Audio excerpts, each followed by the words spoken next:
Hello friends, welcome back to GK prince academy.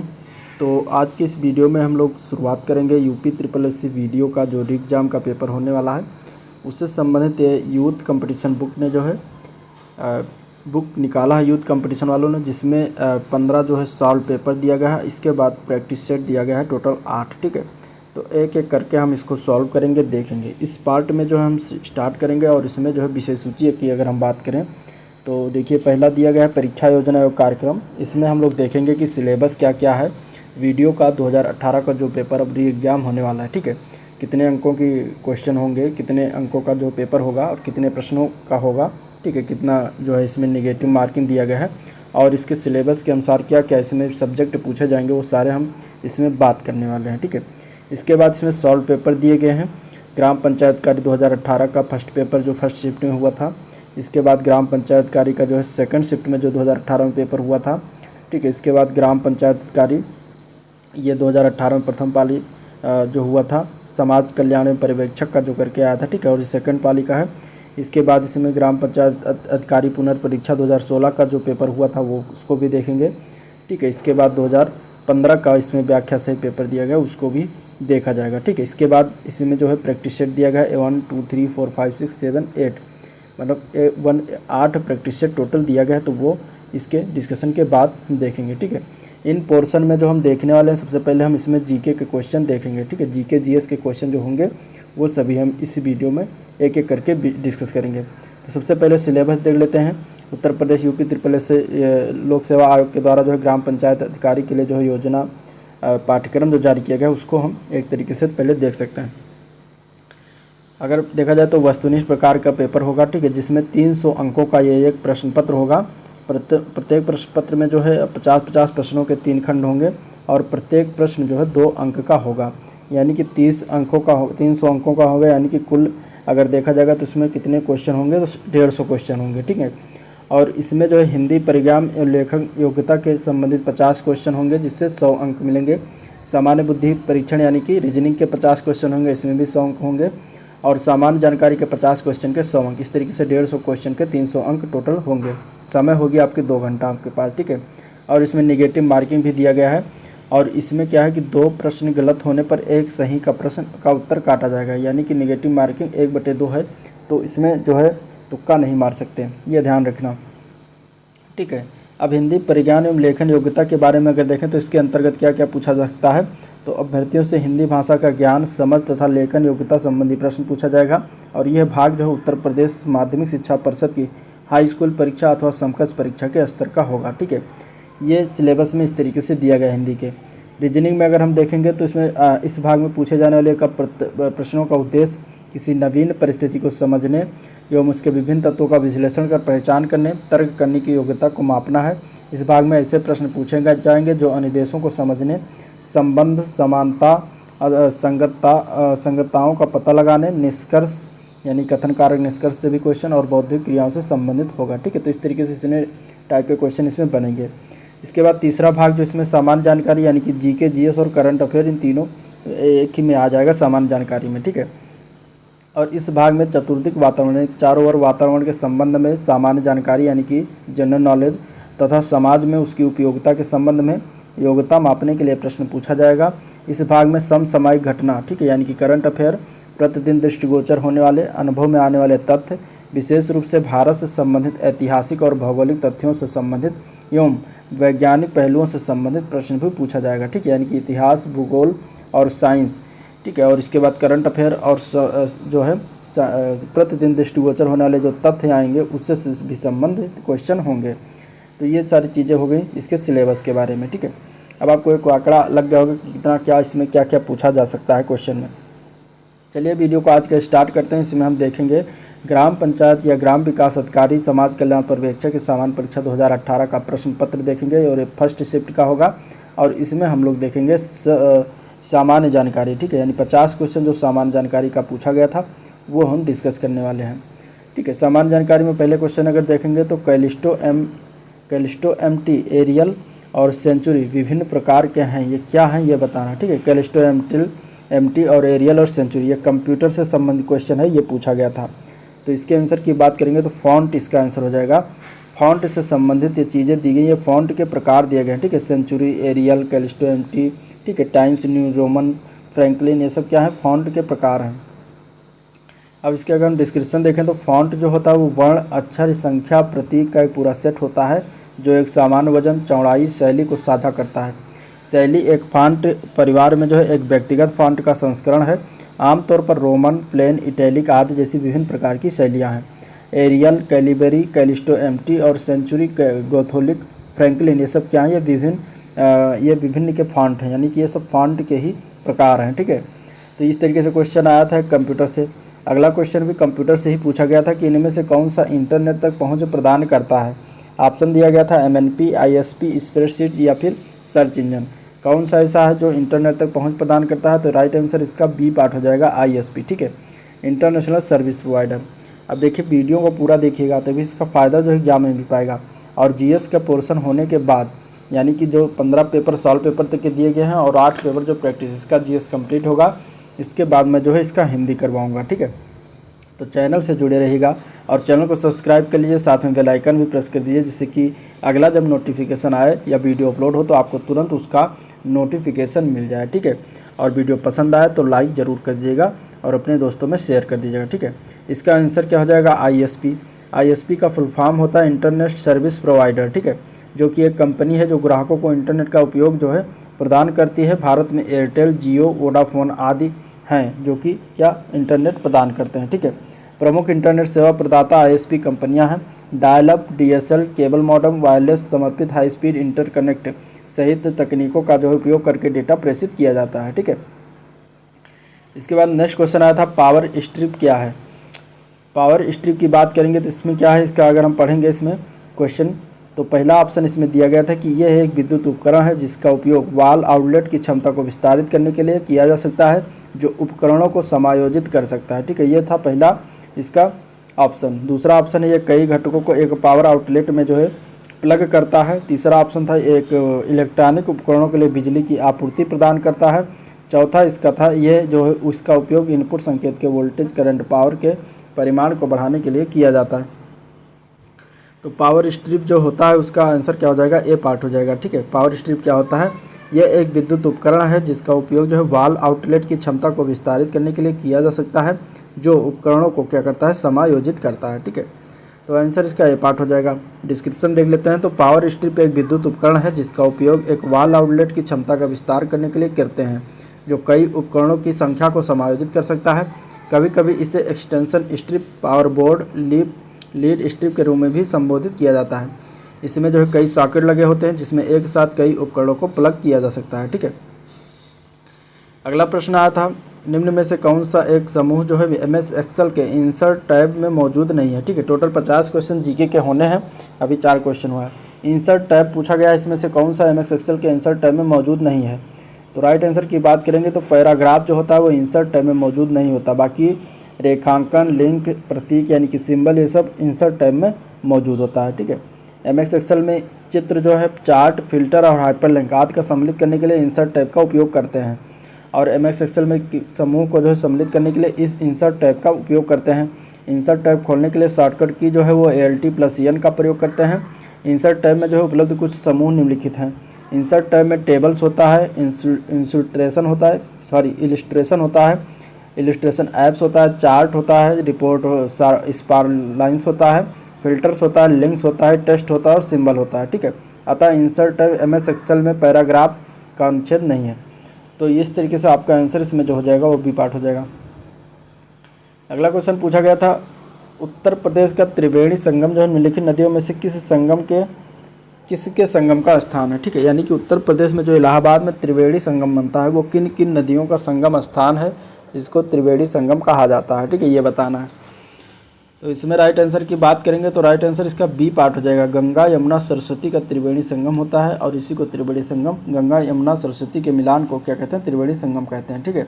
और ये कहाँ पर होता है, प्रयागराज जिले में होता है। गंगा यमुना और अदृश्य सरस्वती, यानी कि सरस्वती क्या है, अदृश्य है और संगम पर स्थित है। चूँकि प्रयागराज तीनों नदियाँ आकर मिलती हैं अतः इस स्थान को त्रिवेणी संगम के नाम से संबोधित करते हैं, ठीक है। त्रिवेणी संगम जो है पूरे विश्व में प्रसिद्ध है, जहाँ पर प्रतिवर्ष माघ के महीने में और साथ ही 6 साल में कुंभ तथा 12 साल में महाकुंभ मेला आयोजन होता है। इस मेले में दुनिया के कोने कोने से श्रद्धालु जो है आगमन करते हैं, यानी कि आते हैं। अगला प्रश्न आया था कि इनमें से कौन सा उत्तर प्रदेश में विश्वविद्यालय नहीं है। ठीक है, 4 ऑप्शन दिए गए हैं, बुंदेलखंड विश्वविद्यालय, चौधरी चरण सिंह, बरकतुल्लाह विश्वविद्यालय और गौतम विश्वविद्यालय। इनमें से कौन सा जो है यूपी में स्थित नहीं है। ये क्वेश्चन 2018 के पेपर में पूछा गया था। राइट आंसर इसमें बात करेंगे तो सी पार्ट हो जाएगा, बरकतुल्लाह विश्वविद्यालय जो यूपी में नहीं है। भोपाल विश्वविद्यालय की स्थापना की बात करेंगे तो 1970 में हुआ था। इसे ही बरकतुल्लाह विश्वविद्यालय के नाम से जानते हैं, जो कि मध्य प्रदेश भोपाल में स्थित है। ठीक है, ये नाम जो है स्वतंत्रता सेनानी प्रोफेसर बरकतुल्लाह के नाम पर रखा गया इसका नाम। ठीक है, अतः बरकतुल्लाह विश्वविद्यालय मध्य प्रदेश में स्थित है। बुंदेलखंड विश्वविद्यालय की स्थापना 1975 में हुआ था और ये जो है झांसी जिला में स्थित है। ठीक है, और चौधरी चरण सिंह विश्वविद्यालय जो है मेरठ जिले में स्थित है। गौतम बुद्ध विश्वविद्यालय 2002 के अधिनियम के तहत ग्रेटर नोएडा यानी कि गौतम बुद्ध नगर जिला में जो था वो गौतम विश्वविद्यालय स्थापित किया गया। अगला क्वेश्चन फिर उत्तर प्रदेश से संबंधित आया था कि इनमें से कौन सा उत्तर प्रदेश का लोक नृत्य नहीं है। ठीक है, लोक नृत्य इंपॉर्टेंट है, इस तरीके से क्वेश्चन जो है यूपी रिलेटेड पूछ सकता है। यूपी का मैंने जो है पेपर जब एग्जाम लेखपाल का हो रहा था तो उसमें मैंने यूपी स्पेशल एक कराई हुई वीडियो, उसका लिंक मैं डिस्क्रिप्शन में दे दूंगा, आप लोग वहाँ से यूपी स्पेशल देख सकते हैं। ठीक है, अब इसमें बताना है कौन सा लोक नृत्य जो है यूपी से संबंधित नहीं है। तो आंसर की बात करेंगे तो गिद्धा नृत्य जो होता है, गिद्धा नृत्य, ये यूपी से संबंधित नहीं है। ठीक है, तो राइट आंसर आपका क्या हो जाएगा, डी पार्ट। बाकी इसमें तीनों नृत्य क्या हैं, यूपी के लोक नृत्य हैं। अब कुछ प्रमुख लोक नृत्य हैं उसको जान लेते हैं। असम के कुछ प्रमुख लोक नृत्य की बात करें तो बिहू लोक नृत्य बहुत फेमस और बहुत इंपॉर्टेंट। ठीक है, इसके बाद झूमर नृत्य, ये भी असम का है, और एक है झूमर जो कि राजस्थान का नृत्य है। ठीक है, ये भी ध्यान रखें। ठीक है, झूमर और झूमूर, असम में जो है वो झूमूर नृत्य है और राजस्थान में झूमर नृत्य है, तो दोनों में कंफ्यूज नहीं होना। बागू रंबा जो है बसंत के महीने में नृत्य होता है, और ओजा पल्ली नृत्य, ये सब क्या है, ये असम के इंपॉर्टेंट नृत्य हैं। ठीक है, गुजरात के नृत्य की बात करेंगे तो गरबा नृत्य, डांडिया, रास और टप्पानी, ये सारे क्या हैं, गुजरात के लोक नृत्य हैं। ठीक है, जम्मू कश्मीर में बात करेंगे तो रऊफ नृत्य, हिकात और मंदसाज, ये 3 नृत्य जो है फेमस हैं जम्मू कश्मीर के। एग्जाम पॉइंट ऑफ व्यू से देखा जा रहा है। उत्तर प्रदेश की बात करें तो रामलीला, रासलीला, नौटंकी, अहिर नृत्य, कजरी, छपेली इत्यादि जो है, कर्मा नृत्य, धोबिया नृत्य, ये सब क्या है, उत्तर प्रदेश के लोक नृत्य हैं। ठीक है, पंजाब में जो है गिद्धा या गिद्ध नृत्य कहा जाता है इसको, और भांगड़ा नृत्य, ये दोनों पंजाब के विख्यात हैं।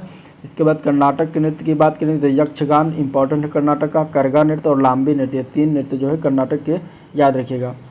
अगला क्वेश्चन है, उत्तर प्रदेश में ललित कला अकादमी यानी कि नेशनल एकेडमी ऑफ आर्ट्स क्षेत्रीय केंद्र कहाँ पर स्थित है। इसका राइट आंसर क्या हो जाएगा, तो बी पार्ट हो जाएगा। ठीक है, कहाँ पर स्थित है, लखनऊ में। कहाँ पर स्थित है, लखनऊ में। ललित कला अकादमी कहाँ पर है, लखनऊ में। ठीक है, क्वेश्चन आए हुए हैं। तो इसकी स्थापना कब हुई थी, 1954 में नई दिल्ली में किया गया था। ठीक है, ललित कलाओं में जो है चित्रकला, गृह निर्माण कला और मूर्ति कला के क्षेत्र में जो लिखने कार्य करने हैं तो स्थापन किया गया था। उत्तर प्रदेश राज्य में ललित कला अकादमी का क्षेत्रीय केंद्र कहाँ पर, लखनऊ में बनाया गया, जिसकी स्थापना 1983 में किया गया। ललित कला अकादमी जो है भारत की एक स्वायत्त संस्था है और ललित कला अकादमी की फेलोशिप को ललित कला अकादमी रत्न भी कहा जाता है। ये भारत में ललित कला के क्षेत्र में दिया जाने वाला सम्मान है। सर्वप्रथम जेमिनी राय को ललित कला अकादमी की फेलोशिप प्रदान की गई थी। अगला प्रश्न देखते हैं, छठ पूजा में किस भगवान की पूजा की जाती है, जो उत्तर प्रदेश, झारखंड, बिहार का एक बहुत ही महत्वपूर्ण त्यौहार है। ये भी क्वेश्चन आया हुआ है। तो इसमें देखिए छठ पूजा में अगर बात करेंगे तो रवि की पूजा की जाती है, यानी कि सूर्य की पूजा की जाती है। ठीक है, तो आंसर क्या हो जाएगा, सी पार्ट हो जाएगा। भगवान सूर्यदेव को समर्पित एक विशेष पर्व है जो कि उत्तर प्रदेश, झारखंड और बिहार में महत्वपूर्ण त्यौहार है। ठीक है, यह त्यौहार नेपाल सहित कुछ देशों में मनाया जाता है। इसमें स्वच्छता, शुद्धता और पवित्रता के साथ मनाया जाता है। जाने वाला त्यौहार प्राचीन काल से मनाया जा रहा है।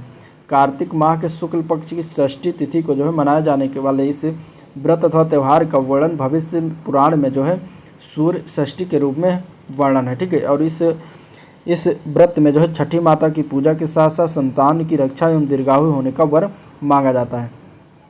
तो ये था छठ पूजा आया था। अगला क्वेश्चन आया था, इलाहाबाद में कौन सा जो है मेला मनाया नहीं जाता है। ठीक है, मनाया नहीं जाता है, इस पर ध्यान देना है। कुंभ मेला, माघ मेला, वैशाख मेला, अर्धा मेला, इसमें से कौन है जो इलाहाबाद में नहीं मनाया जाता है। तो इलाहाबाद में जो है वैशाख मेला नहीं मनाया जाता, बाकी सारे मेले क्या हैं, इलाहाबाद में मनाए जाते हैं। तो सी पार्ट आपका आंसर हो जाएगा। प्रयागराज में मुख्य रूप से कुंभ मेला, माघ मेला, अर्ध मेला मनाया जाता है, किंतु प्रयागराज में वैशाख मेला नहीं मनाया जाता है। बैसाखी पर्व या बैसाख मेला जो होता है पंजाब में मनाया जाता है स्पेशली। ठीक है, और इस दिन सिखों के 10वें गुरु जो थे गुरु गोविंद सिंह ने लोगों से 1699 में सिख धर्म का पालन करने के लिए कहा और खालसा पंथ का स्थापना किया था।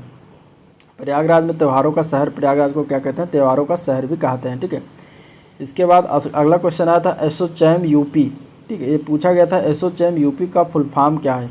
देखिए क्वेश्चन इस तरीके से आया था कि एसोचैम यूपी का फुल फॉर्म एक राज्य स्तरीय वाणिज्य एवं उद्योग का प्रमुख चैम्बर ऑफ ट्रेड है, जो निजी, सहकारी, सार्वजनिक क्षेत्रों में बड़ी, मध्यम और छोटी इकाइयों का जो है प्रतिनिधित्व करता है। इसके बारे में हो गया। अब पूछा गया एसोचैम यूपी का पूरा रूप क्या है या फुल फॉर्म क्या होता है। ठीक है, इस तरीके से आया था क्वेश्चन। तो देखिए अगर हम फुल फॉर्म की बात करेंगे तो डी पार्ट हो जाएगा the associated chambers of commerce and, यहाँ पे एंड होना चाहिए, इंडस्ट्री ऑफ उत्तर प्रदेश इसका फुल फॉर्म बनता है। ठीक है, और इसके बारे में जो अभी ऊपर पढ़ा गया ये चीज़ें और एसोचैम का पूर्ण रूप जो है इस तरीके से देखा गया, तो ये आप लोग याद रखिएगा। अगला क्वेश्चन देखते हैं, उत्तर प्रदेश जो है राज्य कब अस्तित्व में आया था ये बताना है। ठीक है, उत्तर प्रदेश राज्य जो है कब अस्तित्व में आया था ये क्वेश्चन पूछा गया था। तो इसके आंसर की बात करेंगे तो ये 1 अप्रैल 1937 को अस्तित्व में आया था। आंसर इसका ये पार्ट हो जाएगा। ठीक है, अब ब्रिटिश शासन के दौरान संयुक्त प्रांत के रूप में 1 अप्रैल 1937 को उत्तर प्रदेश राज्य अस्तित्व में आया था। बाद में 24 जनवरी 1950 को संयुक्त प्रांत का नाम उत्तर प्रदेश यानी भारत के संविधान के अनुसार कर दिया गया। 24 जनवरी का दिन प्रतिवर्ष उत्तर प्रदेश दिवस के रूप में मनाया जाता है। 24 जनवरी को उत्तर प्रदेश ने अपना 73वां स्थापना दिवस मनाया है। उत्तर प्रदेश देश का जो है एकमात्र ऐसा राज्य जो सर्वाधिक संख्या में राज्यों के साथ सीमा जो है साझा करता है। ठीक है, कुल उत्तर प्रदेश जो है 8 राज्यों से सीमा साझा करता है, जिसमें उत्तराखंड, हिमाचल प्रदेश, हरियाणा, राजस्थान, मध्य प्रदेश, छत्तीसगढ़, झारखंड, बिहार आता है और एक केंद्र शासित राज्य जो होता है दिल्ली से भी सीमा साझा करता है। ठीक है, तो उत्तर प्रदेश की सर्वाधिक सीमा जो है मध्य प्रदेश के साथ साझा भी होती है। तो 8 राज्य, एक केंद्र शासित प्रदेश और सबसे ज़्यादा सीमा जो है मध्य प्रदेश के साथ साझा करता है। अगला क्वेश्चन जनगणना से था 2011 की जनगणना के अनुसार बताना था उत्तर प्रदेश की जनसंख्या क्या है। ठीक है, सरल क्वेश्चन था, तो इसका आंसर हो जाएगा क्या 19,95,81,477 जो बी पार्ट में दिया गया यही राइट आंसर हो जाएगा। ठीक है, अब इसमें देखें जिसका जनसंख्या मामले में राज्यों में प्रथम स्थान भी है उत्तर प्रदेश का, इसके बाद दूसरे स्थान पर महाराष्ट्र, तीसरे स्थान पर बिहार, चौथे स्थान पर पश्चिम बंगाल। ठीक है, इस तरीके से आता है। अब 2011 की जनगणना के अनुसार उत्तर प्रदेश जनसंख्या दशकीय वृद्धि दर की बात करेंगे तो 20.09% है। अगला क्वेश्चन आया था इनमें से कौन सा एक उत्तर प्रदेश का जिला नहीं है। तो अमेठी, बस्ती, देहरादून, मेरठ। तो इसमें से देहरादून जो है वो कहा ये उत्तर प्रदेश का जिला नहीं है, ये बल्कि उत्तराखंड का जिला है। तो आंसर आपका क्या हो जाएगा, सी पार्ट हो जाएगा। उत्तर प्रदेश में कितने जिले हैं टोटल, तो 75 जिले हैं। ठीक है, अगला क्वेश्चन है मोहनजोदड़ो शब्द का अर्थ क्या है। मोहनजोदड़ो शब्द का अर्थ पूछा गया है। अब इसमें देखिए पसंदीदा शहर, माउंट ऑफ द डेड, रहने की जगह, एक बाजार क्षेत्र। इसके आंसर की बात करेंगे तो आंसर इसका बी पार्ट हो जाएगा। माउंट ऑफ द डेड जो है इसका अर्थ होता है। ठीक है, यानी मृतकों का टीला, इसको हिंदी में क्या कहते हैं, मृतकों का टीला। ये भी याद रखिएगा, कभी हिंदी पूछ लेता है, कभी हिंदी इंग्लिश वाला हिंदी में ही दे देता है। तो अब अगर हम बात करें तो राइट आंसर इसका बी पार्ट हो जाएगा। अब एक्सप्लेन देखते हैं तो सिंधु घाटी सभ्यता जो है एक नगरीय सभ्यता थी और इसमें मोहनजोदड़ो जो है सिंधु घाटी सभ्यता का एक प्रमुख नगर था। ठीक है, मोहनजोदड़ो शब्द से अगर हम बात करेंगे इसका अर्थ तो मृतकों का टीला या माउंट ऑफ द डेड होता है। ठीक है, सिंधु घाटी सभ्यता में प्राप्त जो बृहद स्नानागार मोहनजोदड़ो नगर में ही है और जिसके मध्य स्थित स्नान कुंड लगभग 7 मीटर चौड़ा, 11 मीटर लंबा और 2.43 मीटर क्या है गहरा है। सिंधु घाटी सभ्यता की लिपि क्या है, भाव चित्रात्मक है और यह लिपि जो है दाईं से बाईं ओर लिखी जाती थी। नेक्स्ट क्वेश्चन सिंधु घाटी सभ्यता से ही था कि इसमें जो बताना है कि सिंधु घाटी सभ्यता के बारे में कौन सा कथन जो है सत्य है। ठीक है, सही कथन बताना है सिंधु घाटी सभ्यता के बारे में। तो पढ़ते हैं, सिंधु के लोग कपास का उत्पादन करने वाले पहले थे। दूसरा है उन्होंने लकड़ी के बक्से में अनाज भंडारित किया था। तीसरा है सिंधु घाटी सभ्यता पंजाब, सिंध, बलूचिस्तान, गुजरात, राजस्थान और पश्चिम बंगाल के कुछ हिस्सों को कवर करती है। इनमें से बताना कि कौन सा राइट आंसर हो जाएगा। ठीक है, इनमें से क्या बताना कि कौन सा जो है राइट आंसर हो जाएगा। अब 4 ऑप्शन इसमें से दिया गया था। अब देखते हैं इसके आंसर की बात करेंगे तो आंसर इसका ए पार्ट हो जाएगा सही। क्या हो जाएगा, ए पार्ट सही हो जाएगा। ठीक है, सिंधु घाटी के लोग क्या है कपास की खेती का सबसे प्राचीनतम साक्ष्य जो मिला है वो सिंधु घाटी सभ्यता में ही मिला है। तो कपास की खेती सर्वप्रथम यही करने वाले लोग थे। सिंधु घाटी सभ्यता के हड़प्पा निवासी कपास के उत्पादन में विश्व में प्रथम माने जाते थे। कपास की खेती के साक्ष्य मेहरगढ़ जो कि बलूचिस्तान में पड़ता है वहाँ से प्राप्त होता है। सिंधु घाटी सभ्यता के लोगों के उत्पादन में कपास सबसे प्रमुख था। सिंधु घाटी सभ्यता जो है एक प्राचीन नगरीय सभ्यता थी। तो ये बात होगी। नेक्स्ट क्वेश्चन आया था दिल्ली में जो है कुतुब मीनार दुनिया का सबसे ऊंचा ईंट का बड़ा मीनार है और इनमें से कौन से राजा ने इसके निर्माण में योगदान नहीं दिया ये बताना है। ठीक है, दिल्ली का जो कुतुब मीनार है वो कोई एक राजा ने नहीं बनवाया था बल्कि उसमें बहुत सारे मतलब कई राजा मिलकर बनवाया था। तो इनमें से बताना कि कौन से राजा जो है वो उनका योगदान नहीं था दिल्ली का जो है कुतुब मीनार बनाने में। तो आंसर की बात करेंगे तो हो जाएगा सी पार्ट। अलाउद्दीन खिलजी का इसमें कोई योगदान नहीं था। बाकी इसमें फिरोज शाह तुगलक, कुतुबुद्दीन ऐबक और इल्तुतमिश इन तीनों का महत्वपूर्ण योगदान था। अब देखते हैं इसका डिस्क्रिप्शन। तो 13वीं शताब्दी में निर्मित कुतुब मीनार जो है भारत के में जो है दक्षिणी दिल्ली में स्थित ईंट से निर्मित विश्व की सबसे ऊंची मीनार है और इसकी ऊंचाई लगभग 72 मीटर है। ठीक है, गुलाम वंश के शासक कुतुबुद्दीन ऐबक ने जो है कुतुब मीनार के निर्माण की नींव रखी थी। कुतुबुद्दीन ऐबक ने नींव रखा था किंतु उसने जो है इसका केवल आधार ही बनवा पाया था। ठीक है, बाद में उसके उत्तराधिकारी जो इल्तुतमिश हुआ उसने इसकी 3 मंजिलों को और बढ़ाया और उसके बाद में जो है फिरोज शाह तुगलक ने इसकी 5वीं और अंतिम मंजिल बनवाई थी। जबकि खिलजी वंश का शासक जो था अलाउद्दीन खिलजी इसका कोई योगदान नहीं था। नेक्स्ट क्वेश्चन आया था घटना और तारीख के इन जोड़ों में से कौन सा जोड़ा जो है सही ढंग से मेल नहीं खाता। ठीक है, इनमें से अब इनमें से देखिए 1911 में दिया गया है दिल्ली जो है भारत की नई राजधानी बन गई। ठीक है, तो ये सही है, 1911 में ही दिल्ली की राजधानी बनाई गई थी। इसके बाद आया था महात्मा गांधी ने जो है इंडिगो प्लांटर्स की शिकायतों पर ध्यान आकर्षित करने के लिए बिहार में चंपारण अभियान शुरू किया 1917 में। तो ये भी सही है। ठीक है, चंपारण आंदोलन 1917 में कब हुआ था बिहार में? तो 1917 में हुआ था। अगला है बीजी तिलक ने यानी बाल गंगाधर तिलक ने पूना में अपने मुख्यालय के साथ भारतीय गृह नियम लीग की स्थापना की 1914 में। तो ये जो है यही ऑप्शन गलत है। ठीक है, सुभाष चंद्र बोस ने INC की अध्यक्षता के रूप में इस्तीफा दे दिया तो 1939 में दिया था। तो ये भी सही है। और ये जो है 1914 दिया गया तो 1914 होना होकर यहाँ पे 1916 होना चाहिए था। तो ये सही रहता। ठीक है, तो आंसर आपका सी पार्ट हो जाएगा। अब इसके डिस्क्रिप्शन देख लेते हैं। स्वराज प्राप्त करने की दिशा में चलाए गए होम रूल लीग आंदोलन के तहत भारत में 1916 में 2 होम रूल लीगों की स्थापना की गई। प्रथम होम रूल लीग की स्थापना बाल गंगाधर तिलक ने अप्रैल 1916 में किया था, जिसका मुख्यालय कर्नाटक का बेलगाम था। ठीक है, और इस लीग का कार्यक्षेत्र मुंबई, कर्नाटक और मध्य प्रांत और बरार था। दूसरा जो होम रूल लीग था इसकी स्थापना सितंबर 1916 में एनी बेसेंट ने किया था। इसका मुख्यालय इन्होंने अड्यार मद्रास में बनाया था और इसका कार्यक्षेत्र संपूर्ण भारत था। तिलक द्वारा स्थापित लीग के अध्यक्ष कौन थे? Joseph Baptista. और सचिव कौन थे? NC केलकर। तो ये भी याद रखिएगा, इंपॉर्टेंट क्वेश्चन कभी कभी पूछ लिया जाता है।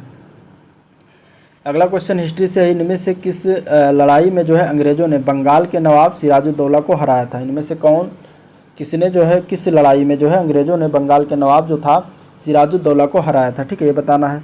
तो कौन सी लड़ाई थी? तो वो लड़ाई थी प्लासी की लड़ाई 1757 की जो हुई थी। उसमें क्या था, अंग्रेजों ने बंगाल के नवाब जो है सिराजुद्दौला को हराया था। ठीक है, देखते हैं डिस्क्रिप्शन। प्लासी की लड़ाई 23 जून 1757 को अंग्रेजों के सेनापति रॉबर्ट क्लाइव और बंगाल के नवाब जो थे सिराजुद्दौला के मध्य हुआ, जिसमें सिराजुद्दौला अपने सेनापति मीर जाफर के द्वारा धोखाधड़ी के करने के कारण अंग्रेजों से पराजित हो गया था। अंग्रेजों ने बाद में मीर जाफर को बंगाल का नवाब बनाया। इसके बाद इसे हटाकर इसके दामाद मीर कासिम को बंगाल का नवाब बनाया। तो इस तरीके से ये था। अगला क्वेश्चन देखते हैं। अगला क्वेश्चन जैन धर्म से संबंधित। जैन धर्म में जो त्रिरत्न है दिए जाते हैं और उन्हें निर्वाण का मार्ग कहा जाता है, वह क्या है त्रिरत्न? ये बताना है। ठीक है, तो त्रिरत्न की बात करेंगे तो उसमें कौन कौन सा? तो सही विश्वास, सही ज्ञान और सही आचरण, यह है त्रिरत्न जो कि जैन धर्म का संबंधित है। ठीक है, इसको हम त्रिरत्न को दूसरी भाषा में कहते हैं, ज़्यादातर पढ़े होंगे तो सम्यक दर्शन, सम्यक ज्ञान और सम्यक आचरण के रूप में पढ़े हुए हैं। ठीक है, और इसका हिंदी में सही विश्वास, सही ज्ञान, सही आचरण होता है। तो इस तरीके से इसका राइट आंसर डी पार्ट हो जाएगा। जैन धर्म के संस्थापक व प्रथम तीर्थंकर कौन थे? ऋषभदेव। महावीर स्वामी जो है जैन धर्म के 24वें अंतिम तीर्थंकर हुए। महावीर स्वामी का जन्म जो है 540 ईसा पूर्व कुंडग्राम वैशाली में हुआ था। महावीर स्वामी ने अपने उपदेश प्राकृत यानी अर्धमागधी भाषा में दिए थे। ठीक है, और इनमें त्रिरत्न जो है वो सम्यक ज्ञान, सम्यक दर्शन, सम्यक आचरण है। जैन धर्म में ईश्वर की मान्यता नहीं है, इसमें आत्मा की मान्यता है। ठीक है, जैन धर्म जो है पुनर्जन्म व कर्मवाद में विश्वास करता है। तो ये बातें होगी थोड़ी सी जैन धर्म के बारे में। अब अगला क्वेश्चन देखते हैं। अगला क्वेश्चन आया था अंडमान निकोबार द्वीप समूह भारत का एक संघ शासित प्रदेश है। निकोबार में द्वीपों की संख्या क्या है? ये बताना। तो देखिए इसमें अगर देखेंगे तो आंसर आपका बी हो जाएगा ऑप्शन के अनुसार 19। ठीक है, अब एक्सप्लेन देख लेते हैं। अंडमान निकोबार द्वीप समूह जो है बंगाल की खाड़ी में स्थित है और इसमें करीब 265 छोटे छोटे द्वीप हैं। निकोबार में कुल द्वीपों की संख्या 22 है, किंतु जो है आयोग ने इसे 19 माना है। ठीक है, तो आप लोग जो अगर आएगा क्वेश्चन तो 19 ही लगाएगा, क्योंकि क्लेम करने में आपको आसानी होगी, ये प्रूफ दे सकते हैं। और ये द्वीप वास्तव में समुद्र में डूबे हुए पर्वत के शिखर हैं। लैंडफॉल द्वीप अंडमान निकोबार द्वीप के सबसे उत्तरी द्वीप हैं। ठीक है, कोको जलमार्ग चैनल इसे म्यांमार के कोको द्वीप से अलग करता है। अंडमान निकोबार द्वीप समूह की सबसे ऊंची चोटी सैडल पीक जो है 737 मीटर है। माउंट हेरियट नेशनल पार्क जो है दक्षिणी अंडमान में स्थित है, तथा माउंट थुलियल निकोबार द्वीप समूह जो सबसे द्वीप की सबसे ऊंची चोटी का नाम क्या है, माउंट थुलियर। ठीक है, इसके बाद सौर मंडल से क्वेश्चन आया था। सौर मंडल की उत्पत्ति से निम्नलिखित में से कौन सा सिद्धांत सही ढंग से मेल खाता है, ये बताना है। ठीक है, नेबुलर परिकल्पना जो था वो आर्किमिडीज के द्वारा दिया गया, या फिर ज्वारीय हाइपोथेसिस जो था वो जेम्स जीन्स और हेरोल्ड जेफरी। सी पार्ट है गैसीय हाइपोथेसिस चैम्बरलिन और मोल्टन, और सही ग्रहीय हाइपोथेसिस कांत के द्वारा। इसमें बताना है कि कौन सा सही ढंग से मेल खाता है। सही ढंग से मेल की बात करेंगे तो जो बी पार्ट है ये सही ढंग से मेल खाता है, बाकी सारे गलत हैं। ठीक है, सूर्य के चारों ओर चक्कर लगाने वाले ग्रहों, उपग्रहों, क्षुद्रग्रहों, धूमकेतु, उल्काओं एवं अन्य आकाशीय पिंडों के समूह को क्या कहा जाता है, सौर मंडल कहते हैं। ठीक है, सौर मंडल जो है सर्वप्रथम उत्पत्ति के संबंध में ज्वारीय हाइपोथेसिस का सिद्धांत जो है जेम्स जीन्स और हेरोल्ड जेफरी ने दिया था। सौरमंडल निकाय के द्रव्य का लगभग 99.9% द्रव्य जो है सूर्य में निहित है। सौरमंडल में समस्त ऊर्जा का स्रोत भी सूर्य ही है। वर्तमान में सौरमंडल में कुल 8 ग्रह हैं, जिनमें से बृहस्पति सबसे बड़ा ग्रह है। सौरमंडल की खोज जो है सर्वप्रथम कॉपरनिकस ने किया था। तो आगे बढ़ते हैं, अगला क्वेश्चन है, इनमें से कौन सा महाद्वीप सही ढंग से अपने सबसे बड़े देश से मेल खाता है।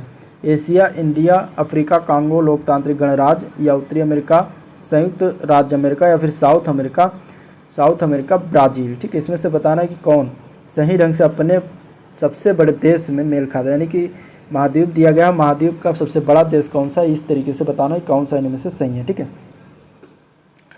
इसके राइट आंसर की बात करेंगे तो राइट आंसर डी पार्ट हो जाए, जो साउथ अमेरिका ब्राज़ील दिया गया है ये सही है, बाकी सारे गलत हैं।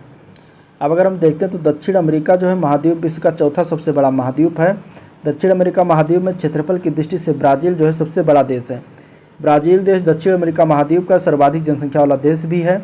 दक्षिण अमेरिका महाद्वीप में बहने वाली अमेजन नदी जो है विश्व में अपवाह क्षेत्र दृष्टि से प्रथम नदी है और ब्राज़ील की सबसे लंबी नदी है। ब्राज़ील देश में कहवा के बागों को क्या कहा जाता है, फजेंडा कहा जाता है। ठीक है, एशिया महाद्वीप में क्षेत्रफल की दृष्टि से सबसे बड़ा देश जो है वो रूस है। अफ्रीका महाद्वीप में क्षेत्रफल की दृष्टि से सबसे बड़ा जो देश है वो अल्जीरिया है। ठीक है, उत्तरी अमेरिका महाद्वीप में अगर देखेंगे तो सबसे बड़ा देश कौन सा है, तो वो कनाडा है। तो ये था क्वेश्चन। नेक्स्ट क्वेश्चन देखते हैं, असंगत, इसमें मिलान देखना है कौन सा गलत है, मिसमैच बताना है। दुनिया में सबसे बड़ा प्राणी ब्लू व्हेल। दुनिया में सबसे बड़ा डेल्टा सुंदरबन, भारत और बांग्लादेश। दुनिया में सबसे गहरी झील सुपीरियर झील कनाडा में है। दुनिया में सबसे बड़ा रेगिस्तान सहारा रेगिस्तान अफ्रीका में। इसमें से गलत कौन सा है, तो गलत हो जाएगा आपका सी पार्ट। दुनिया की सबसे बड़ी गहरी झील जो है वो सुपीरियर झील है। ये गलत, असंगत है। सुपीरियर झील उत्तरी अमेरिका महाद्वीप में स्थित विश्व की सबसे बड़ी ताजे पानी की झील है। ठीक है, और सुपीरियर झील कनाडा एवं संयुक्त राज्य अमेरिका की अंतर्राष्ट्रीय सीमा के दोनों ओर जो बहती है। उत्तरी अमेरिका महाद्वीप विश्व का जो है तीसरा सबसे बड़ा क्षेत्रफल की दृष्टि से महाद्वीप है। बैकाल झील जो है विश्व की सबसे गहरे पानी की झील है, जो कि साइबेरिया रूस में स्थित है। ठीक है, फिनलैंड जो है वो देश को 1000 झीलों का देश कहते हैं। अफ्रीका की बात करेंगे तो अफ्रीका महाद्वीप में विश्व का सबसे विशाल मरुस्थल सहारा मरुस्थल स्थित है। सहारा मरुस्थल में स्थित प्रमुख झील जो है वो 4 झील है। ठीक है, सुंदरबन डेल्टा भारत एवं बांग्लादेश विश्व में का सबसे बड़ा नदी डेल्टा है, और दुनिया में सबसे बड़ा प्राणी जो है वो ब्लू व्हेल है। नेक्स्ट क्वेश्चन आया था, इनमें से कौन सा कम हिमालय या हिमाचल के महत्वपूर्ण पहाड़ी रिजॉर्ट्स में से एक नहीं है। तो इनमें से बताना है, तो राइट आंसर इसका क्या हो जाएगा। राइट आंसर की बात करेंगे तो राइट आंसर इसका क्या हो जाएगा, बाणासुर। ठीक है, बाणासुर जो है वो एक कम हिमालय या हिमाचल के महत्वपूर्ण पहाड़ी रिजॉर्ट्स में से एक नहीं है। ठीक है, बाकी सारे जो है चैल, रानीखेत और नैनीताल तीनों जो है हिमाचल प्रदेश के महत्वपूर्ण पहाड़ी रिजॉर्ट्स में से एक है। बालासुर जो है हिमालय का पहाड़ी रिजॉर्ट्स नहीं है। चैल जो है हिमाचल प्रदेश के सोलन जिले में स्थित है, जबकि रानीखेत उत्तराखंड के अल्मोड़ा जिले में। नैनीताल उत्तराखंड के राज्य का एक प्रमुख नगर है। यहाँ नैनीताल जिले का मुख्यालय भी है। बालासुर सागर जो है एक बांध है जो केरल राज्य के वायनाड जिले में काबनी नदी की सहायक करमनथोडु नदी पर स्थित है। ठीक है, इस बांध का निर्माण बालासुर सागर परियोजना के अनुसार हुआ है। अगला क्वेश्चन देखते हैं। अगला क्वेश्चन आया था कि इसकी दिया गया है इस नदी की लंबाई कुल 2900 किलोमीटर है और यह तिब्बत की चामयांगडुंग ग्लेशियर से शुरू होती है और यहाँ इसे सांगपो कहा जाता है। ठीक है, और दिहांग नाम के तहत जो है भारतीय क्षेत्र अरुणाचल प्रदेश में प्रवेश करती है। इसकी महत्वपूर्ण सहायक उपनगरीय जो है वो है सुबनसिरी, कामेंग, धनसिरी, मानस और तीस्ता नदियाँ हैं। ठीक है, और इस नदी का नाम बताना है कि ये किस नदी के बारे में इतना डिस्क्रिप्शन दिया गया है। तो इसका आंसर हो जाएगा ब्रह्मपुत्र नदी। ये सब ब्रह्मपुत्र नदी के बारे में बातें कही गई हैं। ठीक है, तो आंसर आपका इसमें सी पार्ट हो जाएगा।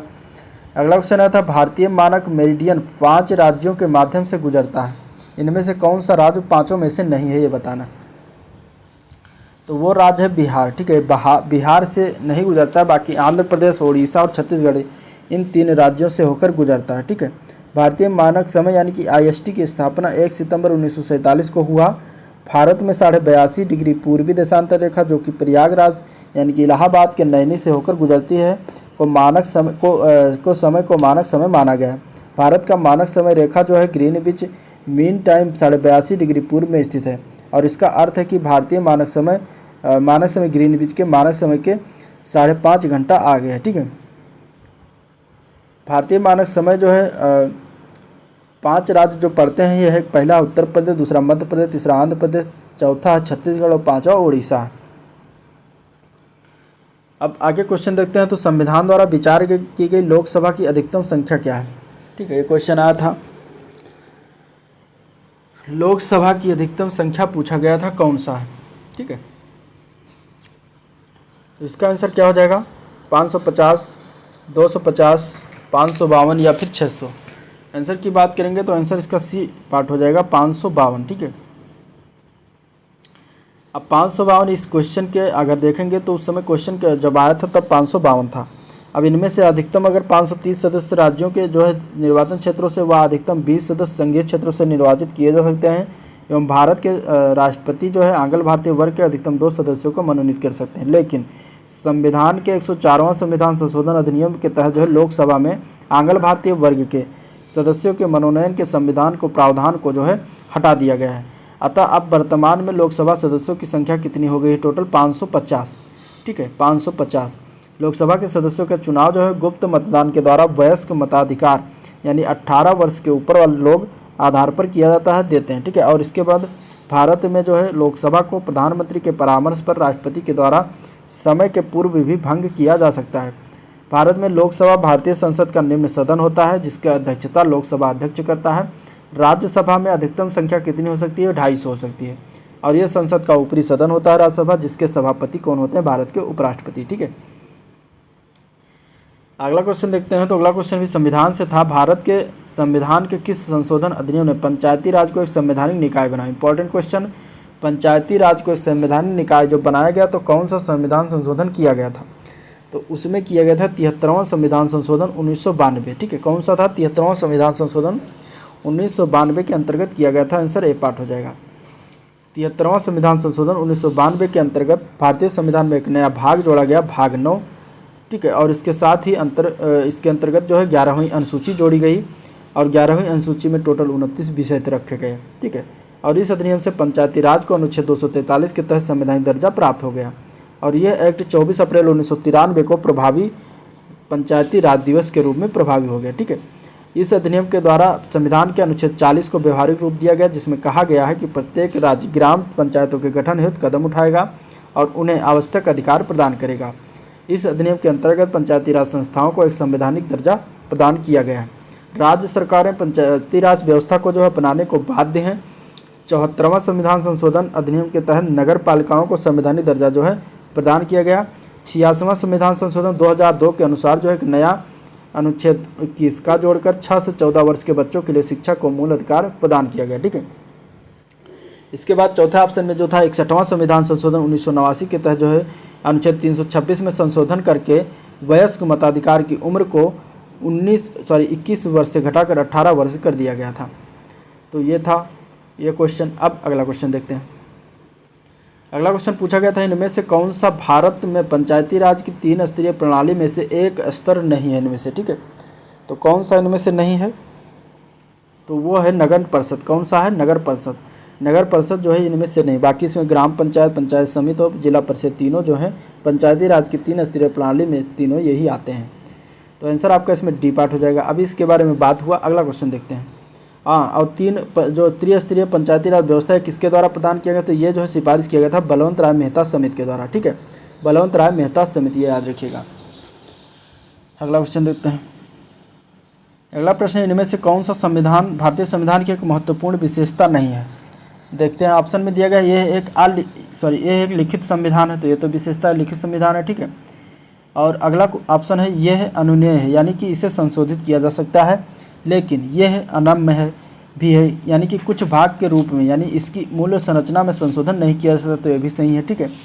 इसके बाद इसमें तीसरा ऑप्शन दिया गया कि यह एकल है, यानी कि केंद्र में अधिक शक्ति है, लेकिन यह संघीय भी है क्योंकि शक्ति जो है केंद्र और राज्य के बीच विभाजित करता है। तो इसका जो है राइट ये भी हो जाएगा सही, ठीक है। इसके बाद इसमें चौथा ऑप्शन जो बचा यही गलत हो जाएगा, गलत ही बताना था, जो कि दिया गया राज्य के राज्यपाल यानी कि सांसद और विधायकों के परामर्श से संशोधित किया जा सकता है, तो ये गलत है, ठीक है। अब इसका हम एक्सप्लेन देख लेते हैं। भारत के संविधान में भाग 20 में अनुच्छेद 368 की दी गई प्रक्रिया के आधार पर संशोधन किया जा सकता है। भारत में भारतीय संविधान संशोधन के लिए भारत की संसद से भिन्न किसी अन्य संवैधानिक निकाय या जनमत संग्रह की व्यवस्था नहीं है।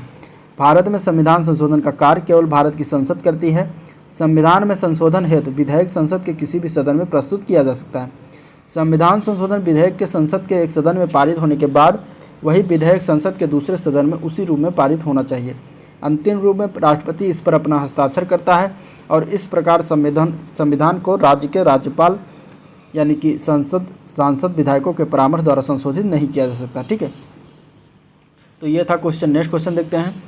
इनमें से कौन सा कारक नहीं है जो भारतीय संविधान के निर्माण में योगदान देता है, ठीक है। ब्रिटेन औद्योगिक क्रांति, ब्रिटेन में संसदीय लोकतंत्र, रूस में समाजवादी क्रांति और अमेरिका में अधिकारों का विधेयक। अब इनमें से कौन सा एक कारक जो है वो भारतीय संविधान के निर्माण में योगदान नहीं करता है, ये बताना है।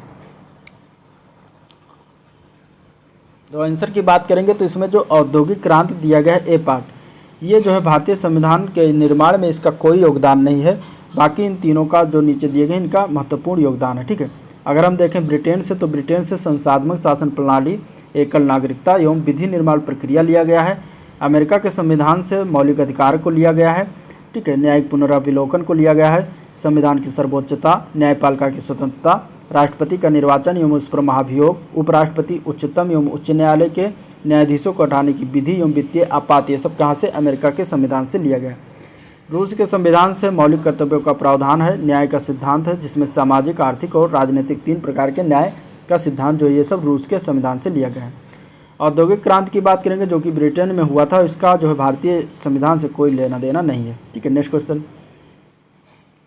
अगला क्वेश्चन है, ब्रिटिश शासन के आगमन से पहले भारत की स्वतंत्र अर्थव्यवस्था थी। उस समय निम्नलिखित में से कौन सा प्रमुख व्यवसाय नहीं था। कृषि, हस्तशिल्प, निर्माण, पर्यटन।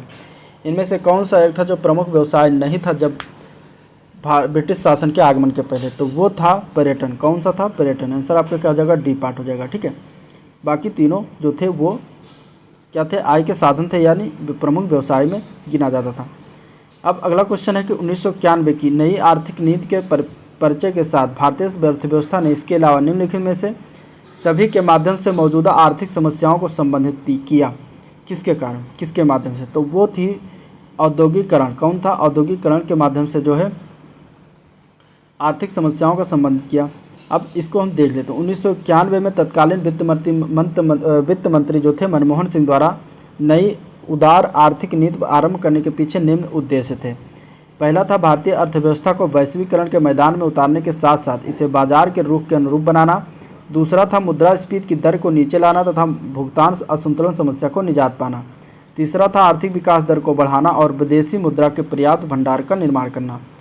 चौथा था आर्थिक स्थिरीकरण को प्राप्त करने के लिए साथ साथ सभी प्रकार के अनावश्यक आर्थिक प्रतिबंधों को हटाना। पांचवा था अर्थव्यवस्था के सभी क्षेत्रों में निजी कंपनियों की भागीदारी को बढ़ाना इत्यादि। तो ये सारे जो है प्रमुख उद्देश्य थे। 1991 की नई आर्थिक नीति के तीन प्रमुख घटक थे। पहला था उदारीकरण, निजीकरण और वैश्वीकरण। ये क्या थे? ये तीन प्रमुख घटक थे। लेकिन औद्योगिकरण 1991 की नई आर्थिक नीति का घटक नहीं था। ठीक है, तो आंसर आपका औद्योगिकरण हो जाएगा। अब अगला क्वेश्चन देखते हैं। कुछ भारतीय अर्थशास्त्री ब्रिटिश शासन के दौरान भारत की राष्ट्रीय आय का मूल्यांकन करने का प्रयास करते थे। निम्नलिखित में से कौन से अर्थशास्त्री नहीं हैं? ठीक है, ब्रिटिश शासन के दौरान भारत का राष्ट्रीय आय का मूल्यांकन किसने किया था, तो वो और कौन से अर्थशास्त्री इनमें से नहीं थे वो बताना। ठीक है, तो अगर हम देखेंगे इनमें से, तो ब्रिटिश शासन के दौरान दादा भाई नौरोजी थे, VKR राव थे, RC देसाई थे, तीनों थे। लेकिन जो इनमें पी चंद्र महालनोबिस थे, ये जो है क्या थे? ये ब्रिटिश शासन के दौरान नहीं थे। ठीक है, तो आंसर आपका इसमें डी पार्ट हो जाएगा। अगला क्वेश्चन देखते हैं। इनमें से कौन सा बैंक और उसकी टैगलाइन के बीच असंगत मिलान है? ठीक है, तो आंसर की बात करेंगे तो बी पार्ट जो दिया गया पंजाब नेशनल बैंक का, ये गलत है। ठीक है, बाकी अब आगे हम इसमें एक्सप्लेन देख लेते हैं। कुछ प्रमुख भारतीय बैंक हैं जिनके जो है टैगलाइन देख लेते हैं। तो इसमें अगर हम देखें भारतीय स्टेट बैंक की, तो the banker to every Indian, pure banking nothing rules, ये जो है इसका टैगलाइन बनता है। कोटक महिंद्रा बैंक का टैगलाइन है लेट्स मेक मनी सिंपल। ठीक है, देना बैंक का टैगलाइन है ट्रस्टेड फैमिली बैंक। इसके बाद पंजाब नेशनल बैंक का टैगलाइन है the name you can bank upon. ठीक है, इंडियन बैंक का टैगलाइन है योर ओन बैंक। ठीक है, RBI का टैगलाइन है developing banking. Bank of Baroda का है इंडियाज इंटरनेशनल बैंक। ये सारे टैगलाइन बनते हैं। नेक्स्ट क्वेश्चन, गांधी जी के गांव सर्वोदय के आदर्श ने बताया कि एक आदर्श गांव को कुछ शर्तों को पूरा करने होगा और इनमें से क्या शर्तों में से कौन सा नहीं था? ठीक है, तो इसमें अगर हम देखते हैं तो जाति व्यवस्था को समाप्त किया जाना चाहिए, एक तो ये था। इसके बाद भाईचारे की भावना विकसित करने के लिए पूजा का स्थान एक दूसरे के बगल में बनाया जाना चाहिए। अब इसमें शर्तों में से कौन एक नहीं था ये बताना है। ठीक है, तीसरा ऑप्शन है इसमें धर्मशाला और एक छोटा डिस्पेंसरी होना चाहिए। ठीक है, चौथा ऑप्शन इसमें है यह भोजन और कपड़ों के मामलों में आत्मनिर्भर होना चाहिए। इसमें से कौन एक नहीं था ये बताना। तो इनमें से जो एक नहीं था वो था बी पार्ट, भाईचारे की भावना विकसित करने के लिए पूजा का स्थान एक दूसरे के बगल में होना चाहिए, ये गलत है। ठीक है, बाकी और तीनों सही हैं। अब इसमें अगर हम देखें तो गांधी जी के गांव सर्वोदय के आदर्श के बारे में, तो इसमें जो एक अंतर्गत नहीं आता है वो है भाईचारे की भावना को विकसित करने हेतु तो पूजा का स्थान एक दूसरे के बगल में होना चाहिए। बाकी इसमें आदर्श गांव है तो निम्न शर्तें दिया गया था, इसमें जाति पात का भेदभाव समाप्त हो, भोजन और कपड़ों के मामले में आत्मनिर्भर हो, आदर्श गांव में धर्मशाला और डिस्पेंसरी होनी चाहिए, आदर्श गांव में साफ सफाई, स्वच्छता और शौचालय का प्रबंध होना चाहिए। तो इस तरीके से इसका एक आदर्श गांव बनता है। अब अगला क्वेश्चन करंट अफेयर से आया था। 21वां राष्ट्रमंडल खेल 2018 का आदर्श वाक्य क्या था? यह 2018 के पेपर में पूछा गया था। 2022 में राष्ट्रमंडल खेल अभी समाप्त हुआ है, तो उसके बारे में जरूर पढ़ के जाइएगा। आंसर की बात करेंगे तो इसमें बी पार्ट हो जाएगा। शेयर द ड्रीम जो था वो 2018 का आदर्श वाक्य बना था, जो कि 21वां राष्ट्रमंडल खेल था। ये कहाँ पर खेला गया था? गोल्ड कोस्ट, क्वींसलैंड, ऑस्ट्रेलिया में। ठीक है, इसके बाद अगर हम देखेंगे तो 21वें के बाद 2022 में हुआ राष्ट्रमंडल खेल का आयोजन कहाँ पर? ब्रिटेन के बर्मिंघम शहर में किया गया। ठीक है, अगला क्वेश्चन है उबेर कप से संबंधित। उबेर कप, जिससे कभी कभी महिलाओं का वर्ल्ड टीम चैंपियनशिप कहा जाता है, एक प्रमुख अंतर्राष्ट्रीय बैडमिंटन प्रतियोगिता है जिसमें महिलाओं की राष्ट्रीय बैडमिंटन टीमों द्वारा भाग लिया जाता है। यह जो किस टीम ने उबेर कप 2018 जीता ये बताना है। ठीक है, तो 2018 का उबेर कप जीता था जापान के द्वारा। आंसर सी पार्ट हो जाएगा।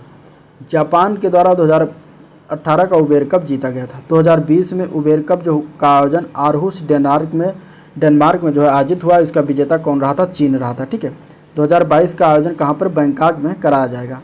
तो ये था करंट अफेयर से क्वेश्चन। अगला क्वेश्चन है इनमें से कौन सा सही नहीं है।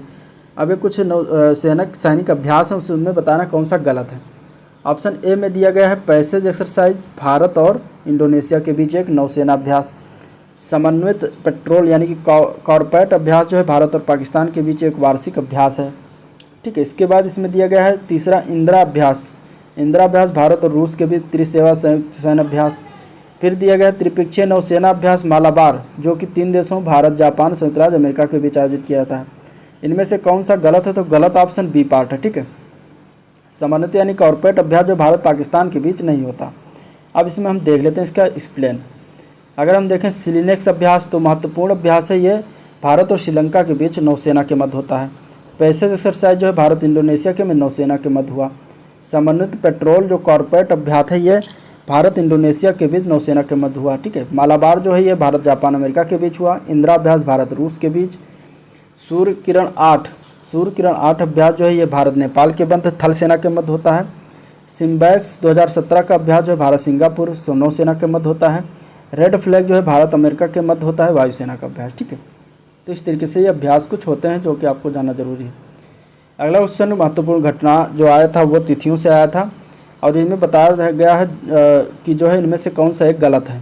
ठीक है, अंतर्राष्ट्रीय योगा दिवस 2021 को मनाया जाता है, सही है। विश्व स्वास्थ्य दिवस 7 अप्रैल को मनाते हैं। विश्व पृथ्वी दिवस 22 अप्रैल को मनाया जाता है। ठीक है, अंतर्राष्ट्रीय जैव विविधता दिवस 1 मई, ये गलत है, तो यही आपका आंसर हो जाएगा। अंतर्राष्ट्रीय जैव विविधता दिवस जो है ये मनाया जाता है कब? 22 मई को। ठीक है, बाकी अंतर्राष्ट्रीय योग दिवस 21 जून को मनाते हैं। विश्व स्वास्थ्य दिवस 7 अप्रैल। विश्व पृथ्वी दिवस 22 अप्रैल। अंतर्राष्ट्रीय जैव विविधता दिवस 22 मई। मजदूर व श्रमिक दिवस मनाया जाता है 1 मई को। विश्व हीमोफीलिया दिवस जो है मनाते हैं ये 17 अप्रैल को। विश्व जल दिवस 22 मार्च को। अंतर्राष्ट्रीय मानवाधिकार दिवस 10 दिसंबर को। विश्व जनसंख्या दिवस 11 जुलाई। विश्व शरणार्थी दिवस 20 जून को मनाते हैं। ठीक है, नेक्स्ट क्वेश्चन आया था, मार्च 2018 में भारत में पहला मेगा फूड पार्क का उद्घाटन किया गया था, निम्नलिखित में से किस स्थान पर स्थित है? तो जो पहला मेगा फूड पार्क जो उद्घाटन किया गया राजस्थान में है, आंसर इसका सी पार्ट हो जाएगा, राजस्थान। ठीक है, अगला क्वेश्चन आया था, मार्च 2018 में भारत सरकार ने 2020 तक किसानों की यूरिया सब्सिडी बढ़ा दी और इस पहल का उद्देश्य क्या था? तो इसमें अगर हम आंसर की बात करेंगे तो आंसर हो जाएगा इसका बी पार्ट। ठीक है, इसका उद्देश्य था वैधानिक नियंत्रित कीमतों पर यूरिया की पर्याप्त आपूर्ति सुनिश्चित करना, तो आंसर आपका क्या हो जाएगा? बी पार्ट हो जाएगा। ठीक है, नेक्स्ट क्वेश्चन आता है, कृषि उत्पादन बेचने के लिए एक नया मंच भारत सरकार द्वारा शुरू किया गया, इस नए मंच को क्या नाम दिया गया है? तो उसको दिया गया था नाम ई रकम। क्या नाम दिया गया था? ई रकम, आंसर इसका ए पार्ट हो जाएगा। ठीक है, भारत सरकार ने कृषि उत्पादों की बिक्री को एक मंच उपलब्ध कराने के उद्देश्य से ई रकम यानी कि ई राष्ट्रीय किसान एग्री मंडी, इसका फुल फॉर्म बनता है, इस पोर्टल को आरंभ किया गया। इस रकम के द्वारा जो है यह पहला उद्यम है जिससे स्थानीय किसानों को अंतर्राष्ट्रीय बाजार के साथ जोड़ा जाएगा और ये जो है एक डिजिटल पहल है जिसमें किसान, पीएसयू और सिविल सप्लाई खरीदार को एक मंच प्राप्त होता है। इस पहल के अंतर्गत किसानों को ऑनलाइन फसल बेचने के द्वारा ई पेमेंट द्वारा उनके खाते में सीधे धनराशि प्राप्त होती है। इस पहल के तहत ई रकम को विभिन्न चरणों में पूरे देश में उपलब्ध कराया जाएगा ताकि किसान फसलों को जो है ऑनलाइन बेच सकें। नेक्स्ट क्वेश्चन आया था, भारत सरकार कृषि उत्पादन में मौजूदा 10% से भारत में खाद्य प्रसंस्करण क्षेत्र की क्षमता को 3 गुना करने की योजना बना रही है और देश में मेगा फूड पार्क के लिए 6000 करोड़ रुपए का निवेश किया गया है। यह निम्नलिखित में से किस योजना का एक भाग है, ये बताना था। तो ये जो है संपदा योजना का भाग है, आंसर इसका सी पार्ट हो जाएगा।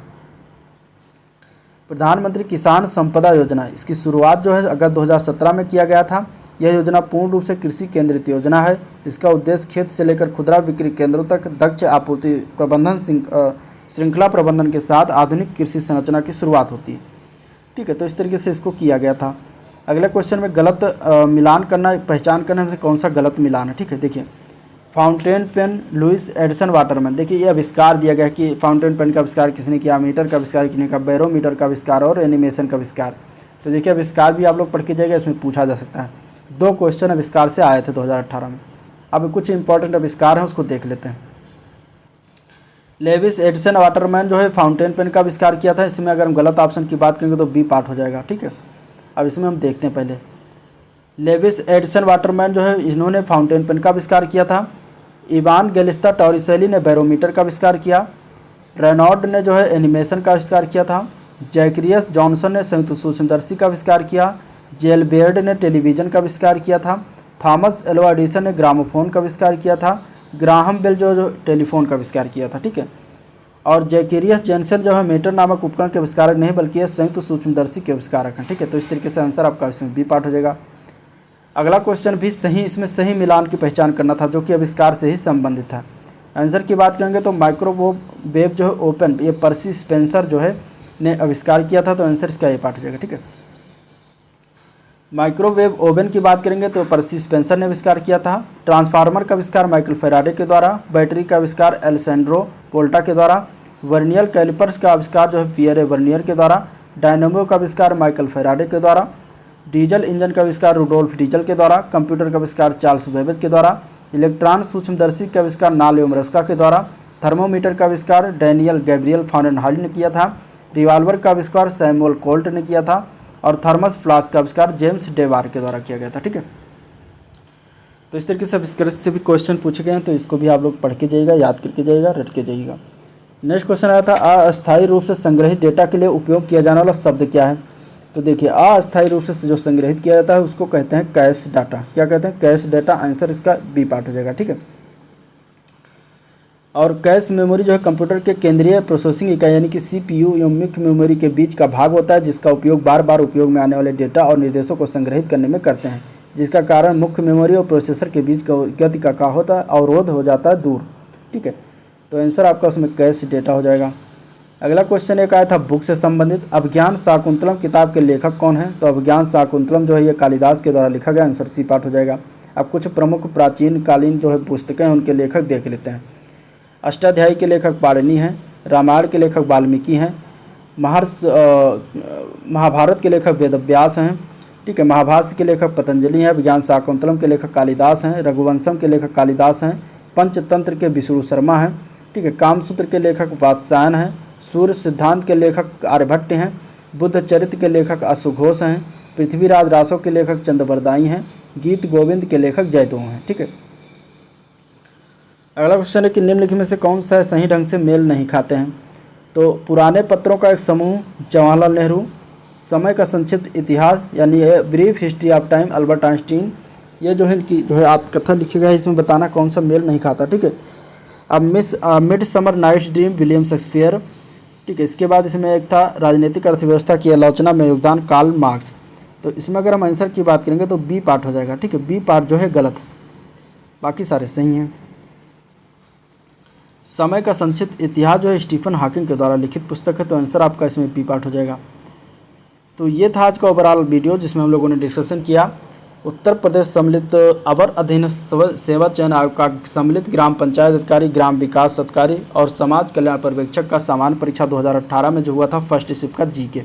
अगर वीडियो पसंद आया तो लाइक करिएगा, चैनल को सब्सक्राइब कर लीजिए, साथ में अपने दोस्तों में ज़्यादा से ज़्यादा शेयर कर दीजिएगा। ठीक है, और सब्सक्राइब करने के बाद बेल आइकन जरूर प्रेस कर दीजिएगा, जिससे कि नया वीडियो अपलोड हो तो आपको तुरंत उसका नोटिफिकेशन मिल जाए।